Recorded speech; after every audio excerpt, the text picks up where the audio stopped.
Hello. Intro music.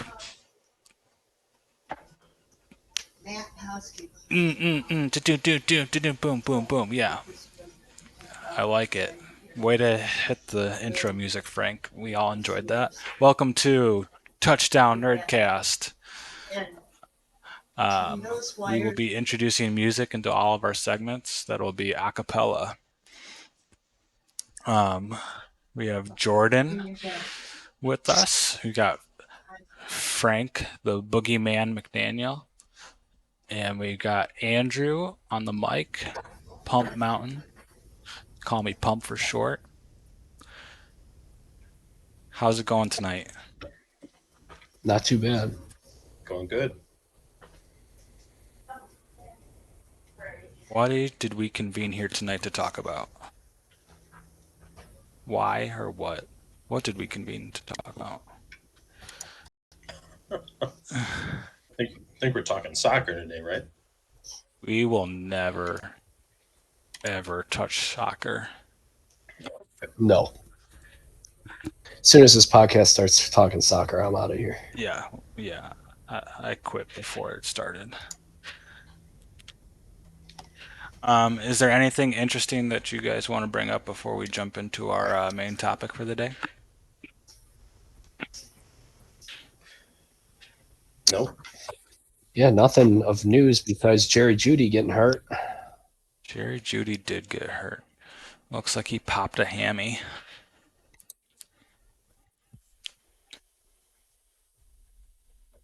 Yeah, that'll probably be some missed time.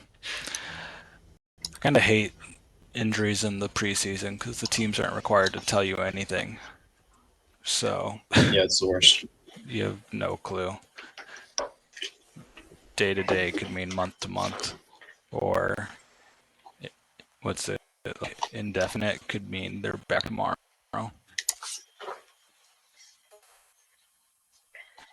Anyways, um, yeah, I don't feel like there's anything super newsworthy happening. We have a couple preseason games going on tonight. I think the Pittsburgh Steelers are rolling the Falcons as we speak. Pittsburgh started their starters, though, and the Falcons did not. Yeah, so you can take nothing away from this to have anything as to what the regular season will look like, because first string versus second string is not a fair matchup. No. Still gets my juices flowing though. Yeah, Seeing my guys do good. 24-0 is that the final score? Yep, I saw a couple big catches from the ones and twos, Deontay Johnson and George Pickens, which is what we want to see. The ground game scored all the touchdowns, so hopefully Najee Harris owners are going to see a couple rushing touchdowns this year. I don't, Jalen Warren too. I don't know I like it. anybody in our league who owns any of those players. So Yeah, I mean, I might have all three: Warren, Harris, and Pickens. yeah, So I, it's a fun night for me. I don't know who owns Deontay Johnson either. Yeah, he's a bum. Yeah, whoever owns Deontay Johnson is a bum. Why would you say that?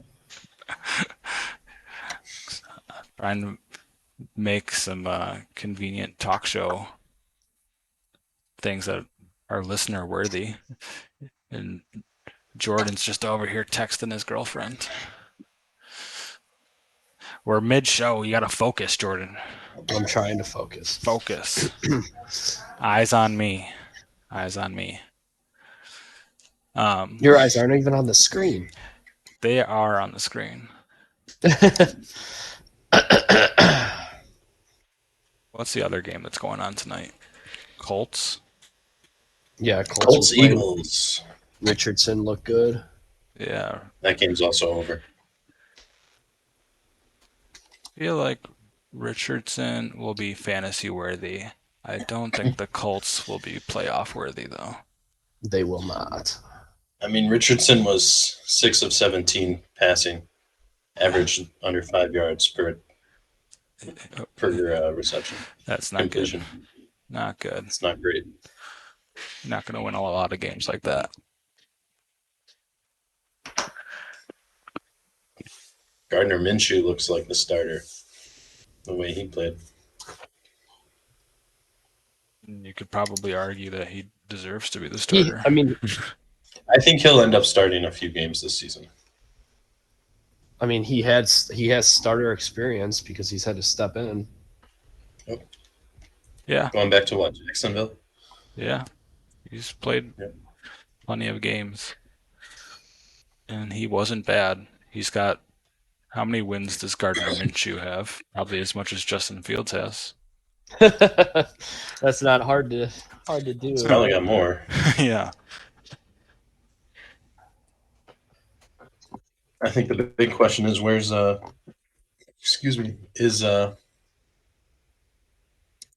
running back for the Colts, the stud, is he going to find a trade partner? Do you think anyone can realistically trade for Jonathan Taylor? Yeah, I do.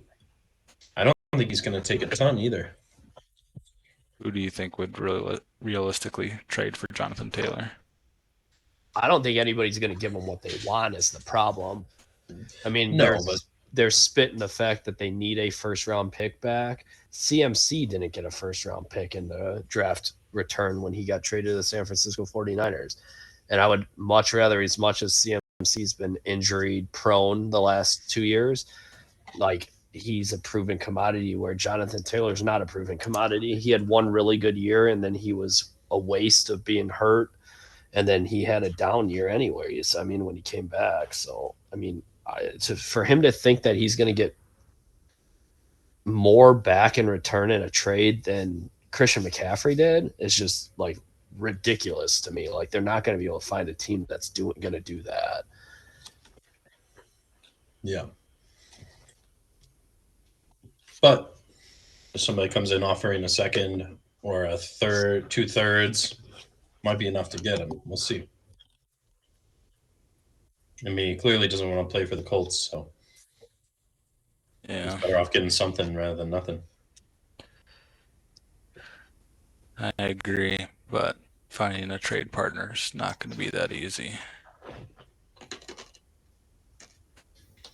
Yeah, Who's your top running back? Gardner Minshew has 8 wins in his career. Justin Fields has 5. Mm-hmm. Yeah, Gardner Minshew, he's a stud. Who would actually tell me what team would actually trade for Jonathan Taylor? No one's going to bring him into camp when they have like a legit number 1 already. Buffalo doesn't have a legit number 1. Think Buffalo? Is there anybody else? Just Buffalo. I mean, you can make an argument for Arizona, but these teams aren't. But Arizona's not going to trade for a running back because it's a down year for them. Buffalo makes sense because they're a contender. Not too many contenders need a running back. I mean, you could say the Chiefs.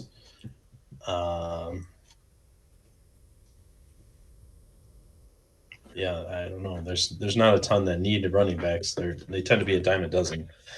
But I just think so many teams have depth at running back, even if they don't have a household name stud like Jonathan Taylor seems to think his name should garner. It's like you've got teams like, I mean, even like the Bears. Like if you put like Khalil Herbert and like Roshan Johnson and Deontay Foreman on like an Eagles caliber team or a Chiefs caliber team, what's to say that they don't produce what a team like that needs to produce over having one Jonathan Taylor? Right.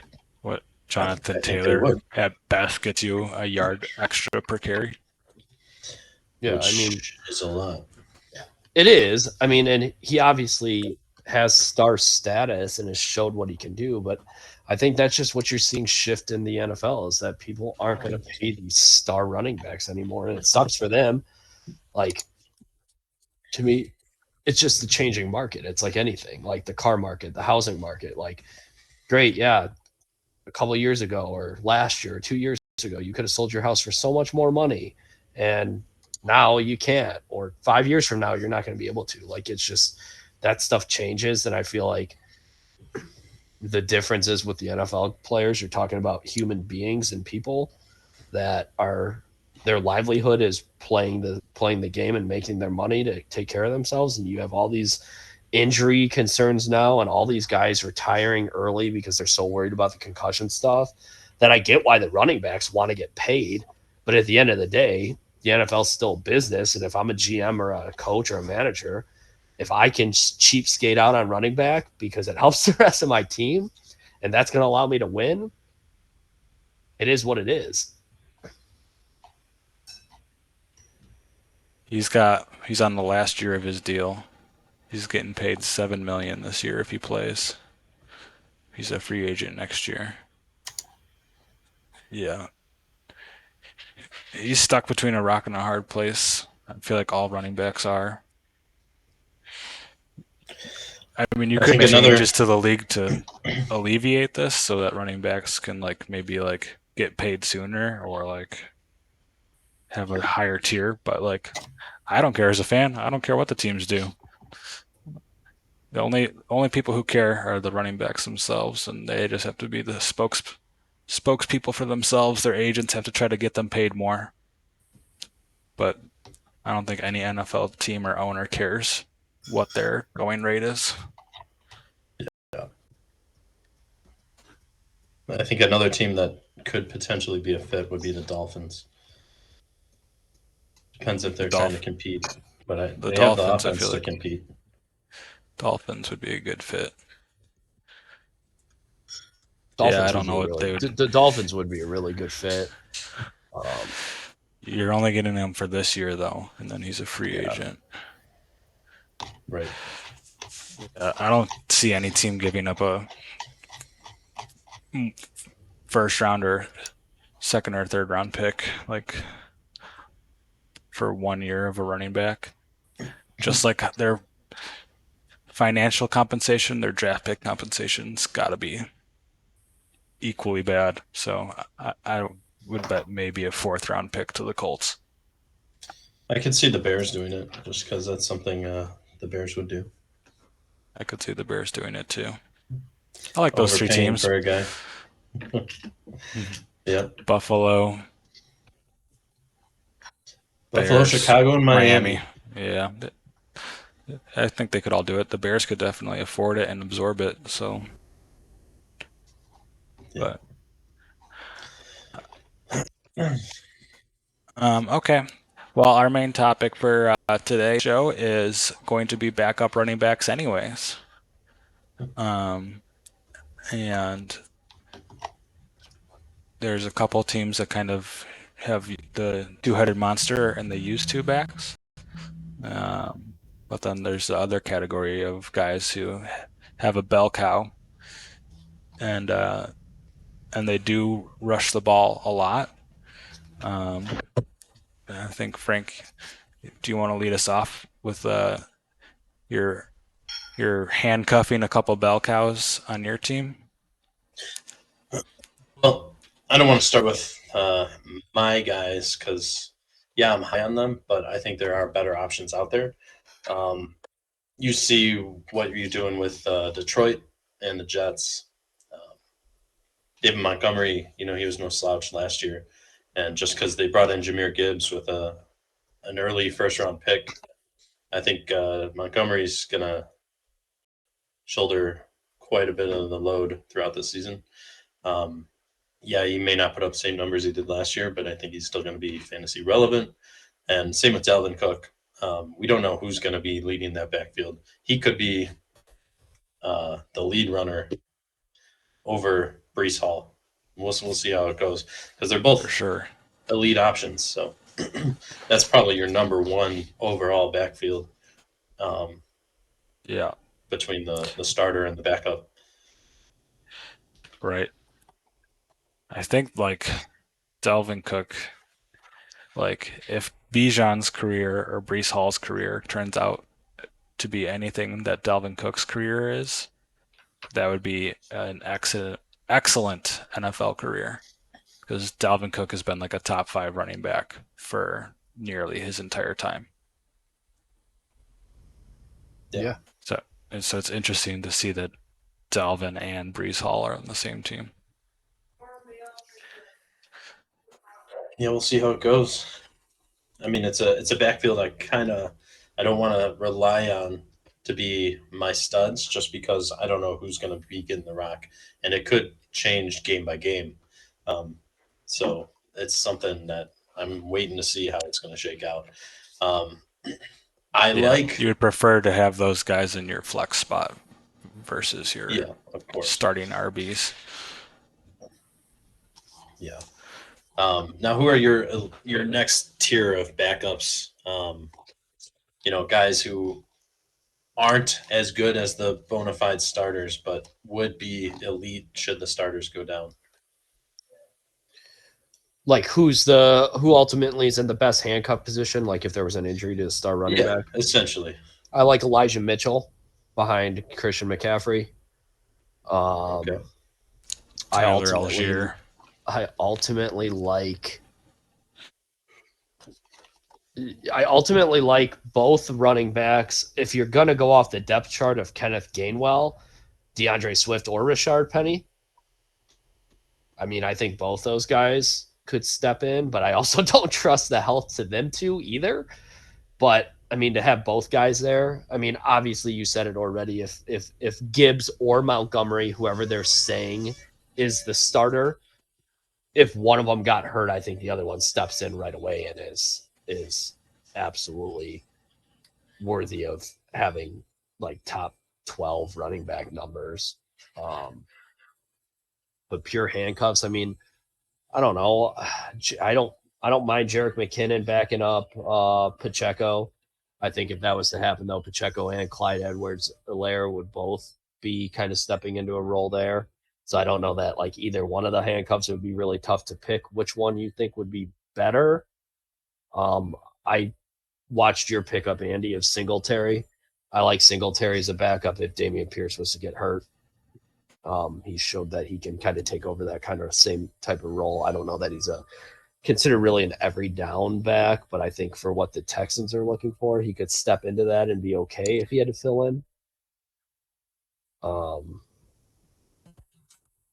Samaje Perine behind Javonte Williams. I mean, I think there's a lot of these setup scenarios like a Brees Hall, Dalvin Cook. Like if Brees Hall re-aggravates an injury or just can't come back from it, Dalvin Cook steps into top 5 running back potential if that's his backfield. So I think you're in a very interesting situation this year where in the past it's always been who are the handcuffs to own, where this year and even last year kind of like it's starting to shift towards two-headed backfields that if one guy was to get hurt, you could really see either one of the guys just coming out and flourishing because obviously if somebody got workhorse numbers and touches just because they're two-headed backfield, the one guy got injured. Now you got like a Derrick Henry situation or a Saquon Barkley situation where even if the guy's not quite that talented, getting that amount of touches because the other guy went down, I think is more what you have to look at.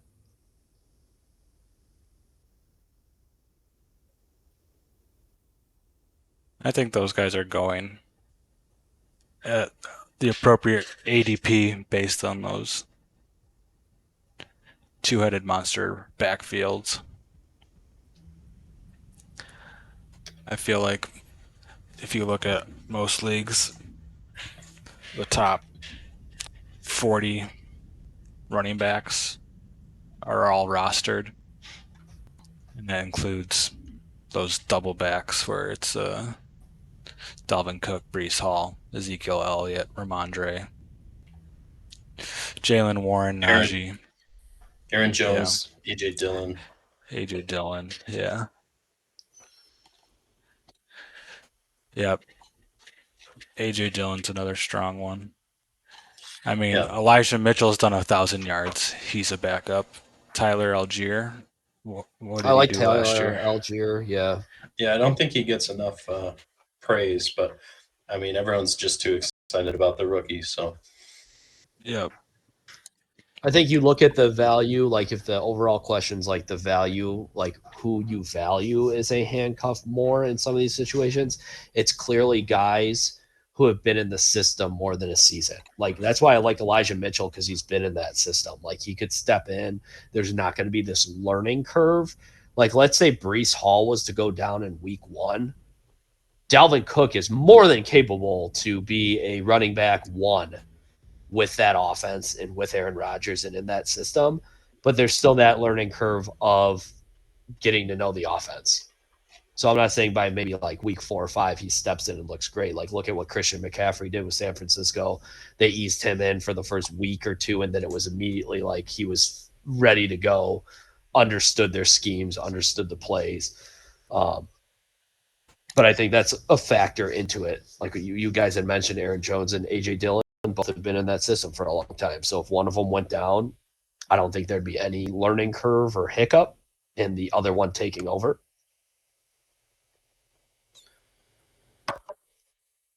agree. Like Zamir White, second year in the system, but currently behind Josh Jacobs, who hasn't reported or signed his contract yet.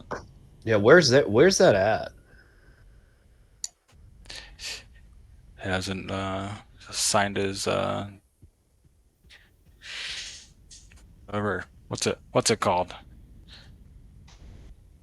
Franchise tag. Still hasn't signed it.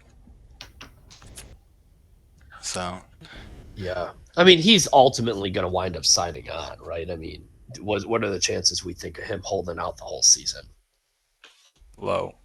I feel like we've witnessed enough running backs who chose to sit out and then their careers just completely fell off after that.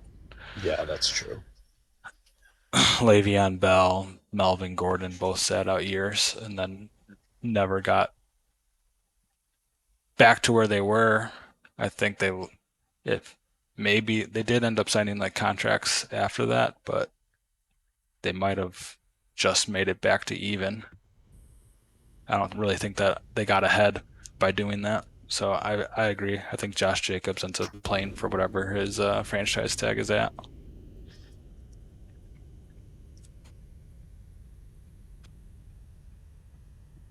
yeah, I think he's got to.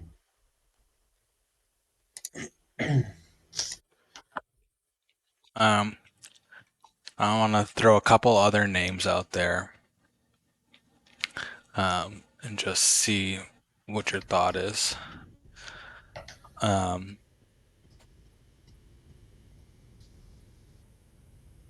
Isaiah Spiller and Joshua Kelly. There were big names last year, being rookies, but they didn't make much noise. So I think they're all kind of afterthoughts this year. But I think they still have shots. I mean, we were big on them last year for a reason. The talent's still there. They just didn't prove it last year. So When you look I at haven't the drafted either one. workload, when you look at the workload that Eckler handles, if he goes down, I feel like we look at Najee Harris's workload and we're like, that's a lot. If he goes down, draft Jalen Warren. Austin Eckler has a similar hold on the first string 3 down running back, but if he goes down, these guys become huge free agent pickups mid-season. They do, but ultimately, it's not to me like the same situation is necessarily having like a Dalvin Cook, Brees Hall type situation where you have a trade off like that, or even a situation like Alvin Kamara and Jamal Williams. Um, I think if you looked at like a situation like I think Saints is a perfect situation. You get Alvin Kamara, obviously the lead back when he comes off his suspension. Jamal Williams, who showed that obviously he can spell somebody and be a good change of pace. Red zone threat, has experience.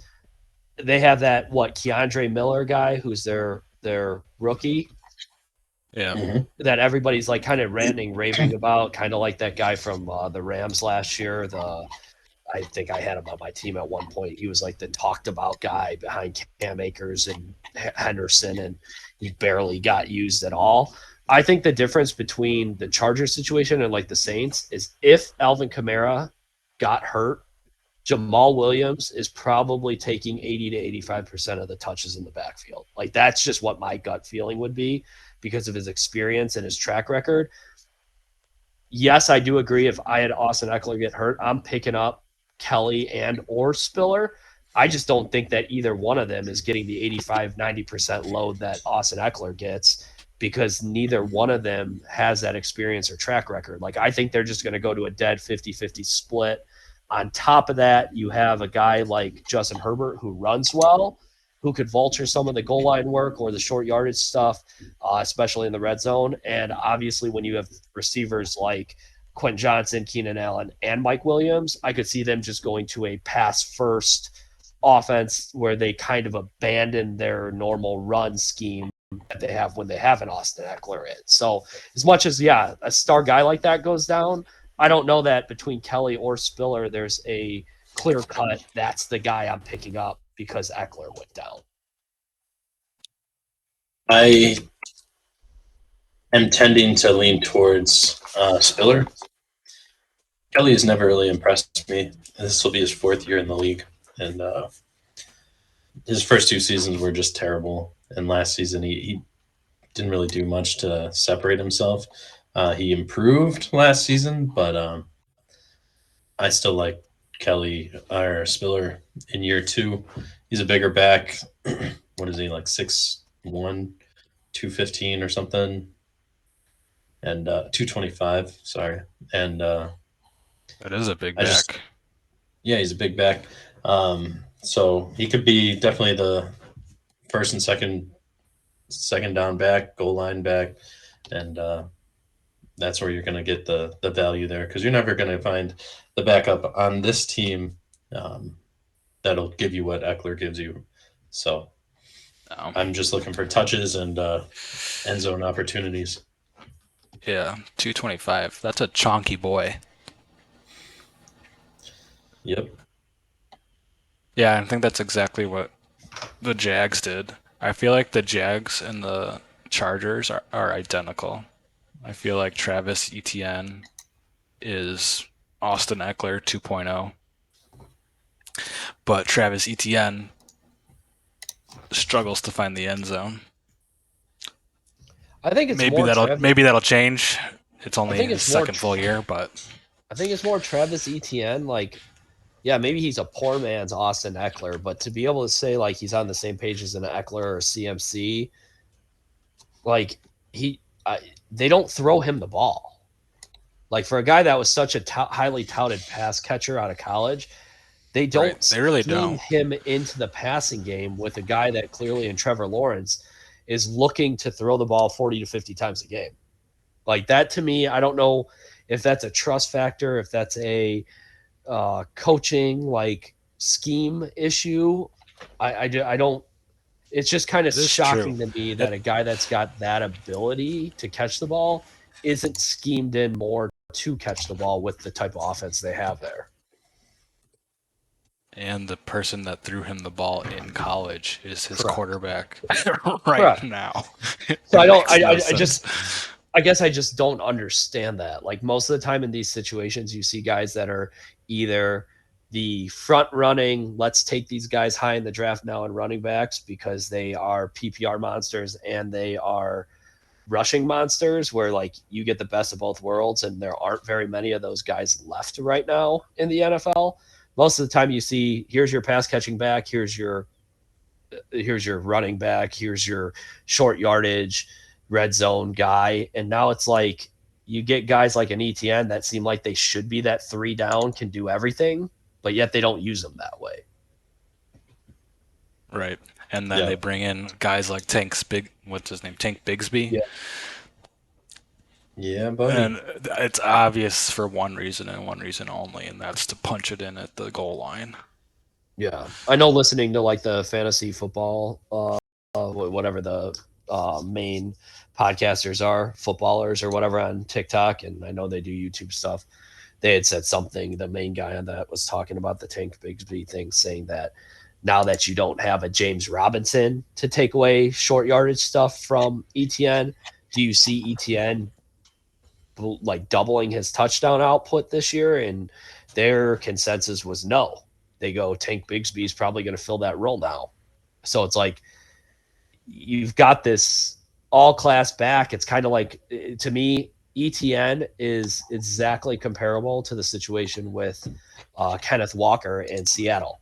They bring in Zach Charbonnet, a guy that's clearly going to vulture some work. You don't spend a second round pick on a guy like that to just sit him and to let Penny walk away, who I get he had injury problems, but he also stepped in and showed flashes of being a top tier RB1 if he was able to stay healthy. That's like the same situation. Like Kenneth Walker is a good pass catching back. He can run between the tackles. He has the burst and the playmaking ability that ETN has to be that young 3-down, every aspect of the game back. And they're doing things that make it seem like that's not how they plan on using either one of them. Right. They both bring in backs this year through the draft. I feel like the running back value is just like the first 3 years in the league now. And they're just like, yep, we're going to use you and abuse you. Yeah, to me, they're like, that was part of the strategy. I think that for like Bijan and Jameer going so early is that like those teams are like, we have you locked on a rookie contract for 5 years. Like it was strategical. Like, yes, we will use a first round pick on you because we're going to use you and abuse you for 5 years, and then we can let you go and not care about you at all. I think that's a really big point that a lot of people overlook, is that exactly. Like, because I was one of the ones that I knew Bijan was going to go high, but at the same point, there was so much talk early that maybe he goes into the second round, maybe he's end of the first round. But I think that's you lose 1 year of control at rookie contract money. I think that's a big thing to look into, is that is a strategic move. I think they're like what I see in like baseball power pitchers. Like, let's not sign these guys to these 10-year, $300 million contracts. Look at Shohei Ohtani. Now he has to have possible Tommy John again on his arm.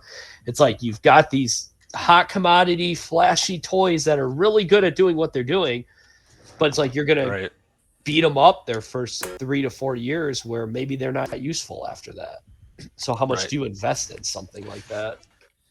Right. You see it with the rookie pitchers in baseball too. Like they only got so many pitches in their arm, so then they get brought up right away.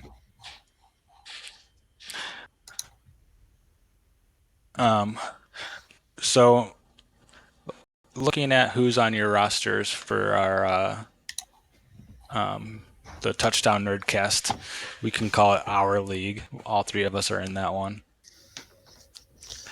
Looking at your rosters, who is your second string running back that you've got rostered currently?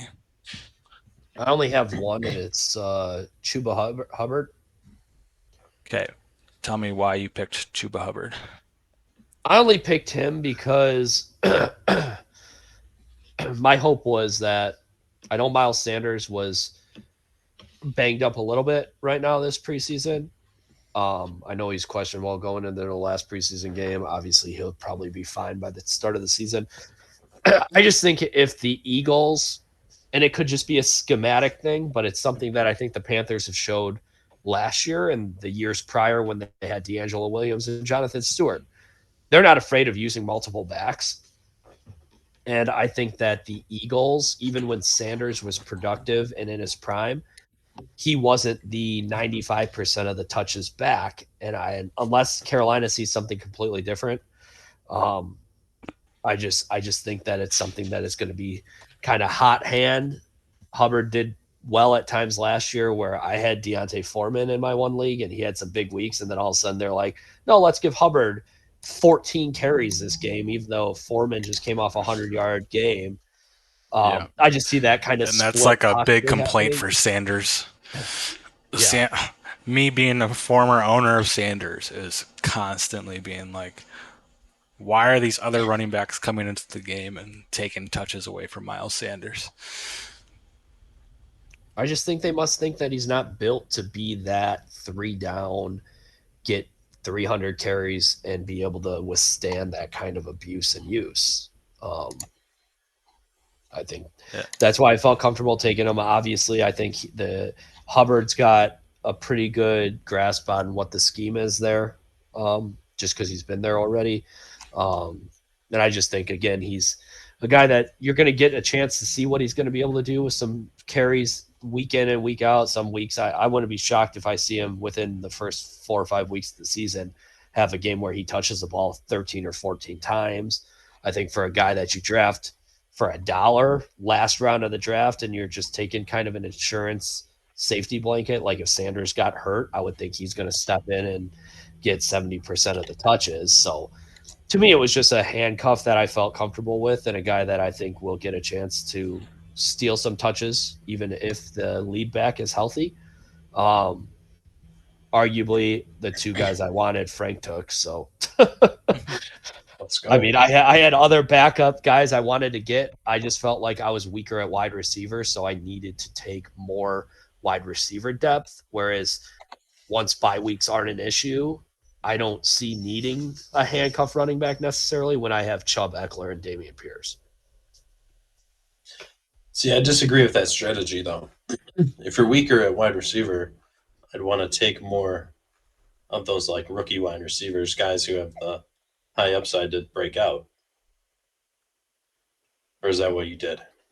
I mean, I don't think I took a bunch of rookies. It was just more the only place I feel like I'm weak in my starting lineup is that second flex spot, which to me at that point there weren't running backs that were going to jump into that spot unless I was going to overpay for another guy early in the draft. Like, yeah, obviously if I could have blown all my money on Bijan and Dameon Pierce, I could run four-headed monster in those four running backs.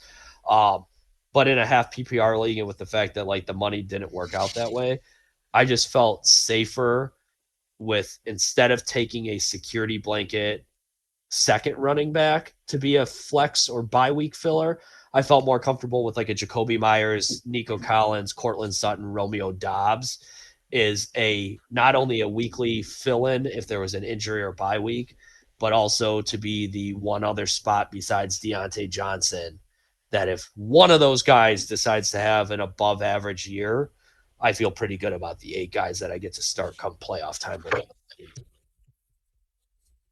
Okay. Yeah, you've got a lot of wide receiver depth. Yeah, I feel like I feel like I have a lot of mediocre wide receiver depth, but like if Cortland Sutton is what me and Frank were drafting him last year and the year prior with Russell. If Russell Wilson can figure his stuff out with Sean Payton and with the offense there, Cortland Sutton could easily like it wouldn't be outlandish to think that guy goes for 1,200 yards and 10 touchdowns. And if that was the case, if that becomes my flex 2, and it's Dameon Pierce and Cortland Sutton with my 2 flex spots around the rest of what I have, I'd feel pretty good about that. If Nico Collins happens to be 1,000-yard guy with 6 to 7 touchdowns with Stroud, which I'm not saying is going to happen, but it wouldn't be, again, outlandish to think that. I just think like taking shots on guys like that, or Romeo Dobbs seems to have a really good connection and chemistry with Jordan Love, even though I was a big Christian Watson fan. I mean, we talked about Christian Watson, whether we were on a podcast early or just in general. I know you guys weren't huge on Watson. I liked him, but it's clearly Watson was an Aaron Rodgers target. He doesn't seem to be much of a Jordan Love target. So to me, it's like Deontay Johnson is that guy too. But if one of my 3 or 4 wide receivers can figure out how to step into that last flex spot, I feel much better about one of those guys being productive week to week versus taking a Tank Bigsby that's like, okay, I could fill him in or throw him in this week because I have a bye week or because I had an injury or because I need a flex this week. But if the running back ahead of him's healthy, what am I getting out of him that week? Like, unless it happens to be you're in Bill Belichick's system and your guy just fumbled, and now the guy that I happened to start that week gets the ball 20 times now because the coach is pissed at him. Like, you're banking on an awful lot to get points out of a second tier handcuff running back than taking a wide receiver 2 that might just not be in a prolific offense. That was kind of my strategy on that. Yeah, Yeah. you should See- hope that your running backs don't get hurt where you have to play. You have to play Hubbard. I hope I don't have to use the guy. I don't plan on using him, but See, I took 3 backup running backs in Tank Bigsby, Jalen Warren, and Tyjae Spears. Um, Warren looked good last year as an undrafted free agent rookie. He averaged almost 5 yards a carry, and Najee has had some trouble staying completely healthy. So I like that handcuff. Tank Bigsby, like Jordan said earlier, he's got the chance to kind of step into a James Robinson role, um, but we'll see. And then Tajay Spears, Derrick Henry, he's 58th all time in carries right now, uh, behind Priest Holmes, actually. You're If he like goes a 40 full years old. season, if he goes a full season of being healthy, he'll crack the top 40 in carries. He's got a lot of wear and tear on his body. He's getting to be, I think he's behind Zeke for the He's going to most turn 30 active years old carries. this year. Yeah. Which after that tends to be the cliff that people fall off of. But last year I banked on Hassan Haskins to kind of step into that role, but Derrick Henry So didn't end up getting hurt. why Tajay did you go? Spears and Hope is hurt. Isn't Hassan Haskins still on the team? Yeah, he is. So why'd you choose And Tajay over Hassan? he's just got more hype at this point. So I figured if I want, I can go get Hassan anytime I want. I knew no one was going to draft him. Um, Hassan or Spears was kind of the new toy that everyone's kind of looking at. So um, whether he can be that guy or not, we'll wait and see. But Yeah. why not roll the You, dice? He's a little smaller. He's only like 200 pounds, but I could like be the good. strategy. Two teams that I use their running backs a lot, and if they go down, they're probably going to use their backups a lot. right.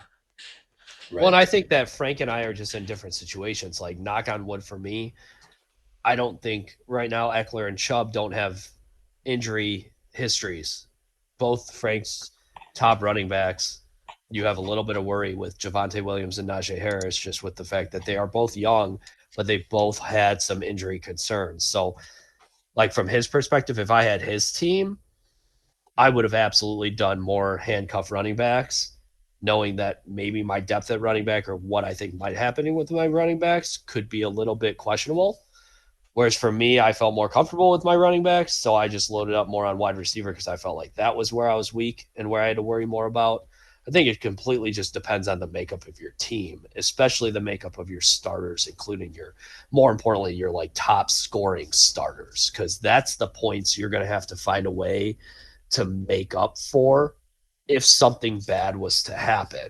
Um, I think a perfect example of that was my team last year in my redraft league where I lost Taylor and Javonte Williams. Thank God I had Saquon Barkley, who somehow slid to the third round, who carried my running back spot. But I was also able to pick up Kenneth Walker off waivers. If I don't find him, I'm sitting there with even Saquon all year. I was weak at wideout because I obviously went running back, running back, running back. So it killed me with that. Whereas, like, I get for Frank's perspective, let's say Javonte Williams was to re-injure himself or Najee Harris was to miss time. Not only does he have handcuffs for some of the running backs he has on his current team, but if God forbid that happens to one or two other running backs, he may find himself with two other starters because of the depth he took with the handcuffs at running back, which is where he would need to make up points if he lost either of his running back positions. For me, if I lose my points in receiver, that's why I took the depth at wideout. See, in hindsight, if I had kind of had more time, I wouldn't have gotten the 3 handcuff running backs. Yeah, I like having them. Maybe if we had the extra roster spot, I would have. I would have been better off though, only maybe taking 2 and then also taking like a Michael Gallup or something like that, who made it through the draft without getting picked. So here we are. Now I'm just hoping for some injuries, not for Najee Harris. Yeah, I hope all your guys get injured. Thank you. Okay, well, let's call it a wrap for today. Next episode, we're going to be going over our top 10 tight ends. So stay tuned for that. We're going to play some outro music to Touchdown Nerdcast. We'll see you next time. Have a good night. See ya, Boogeyman. See ya, Twizzler Man. Just Do you know shaking the your Muffin heads. Man? Yeah. Yeah. Give us the outro music, Frank. Play the Muffin Man? Baby Shark? Baby Shark. All right. Adios. All right. Adios. Later.